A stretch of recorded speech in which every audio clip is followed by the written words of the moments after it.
Welcome back to my channel. You might know me from TikTok, Facebook, Instagram or Pinterest. If not, I am Staphney Sofia, founder of Victorian, a small business owner. Today I am showing you how I bake terracotta jewelry at home using simple tools and some helpful tips. If you are making your own clay jewelry, this step is super important to make it strong and durable.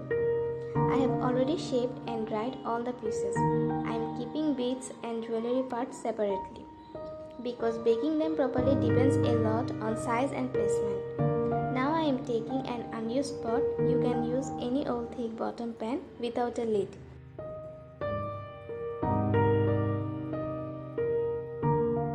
At the bottom, I am spreading a thin layer of sawdust. This sawdust will protect the clay and help it bake evenly. First I am placing the beads carefully, leaving small gaps between them. Never put too many pieces together. Leave a little space, it's important. Next I am adding another layer of sawdust.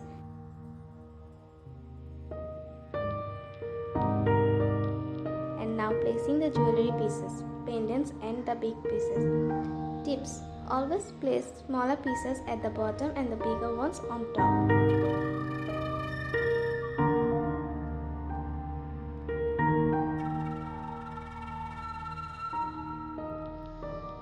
I'm repeating this step gently until all pieces are placed inside.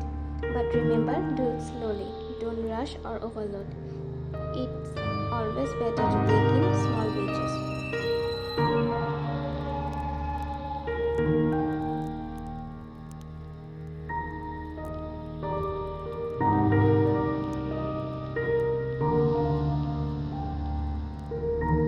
After all pieces are set, I am covering everything with one last layer of sawdust.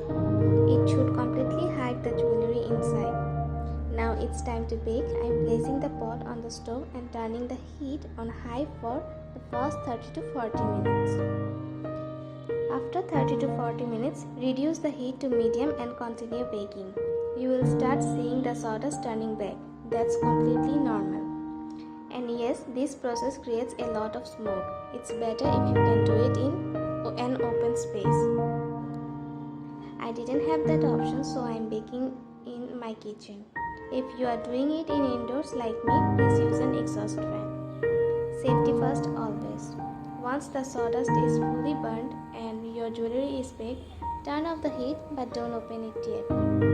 Tip: let the pot cool down completely. Do not touch the pieces before that. I usually wait at least 3 hours before opening the pot. This helps the jewelry cool slowly and prevents cracks.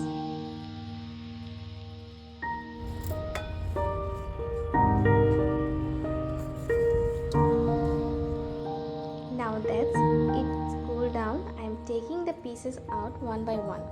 You can see how nicely baked they are. And that's how you bake terracotta jewelry at home safely and beautifully.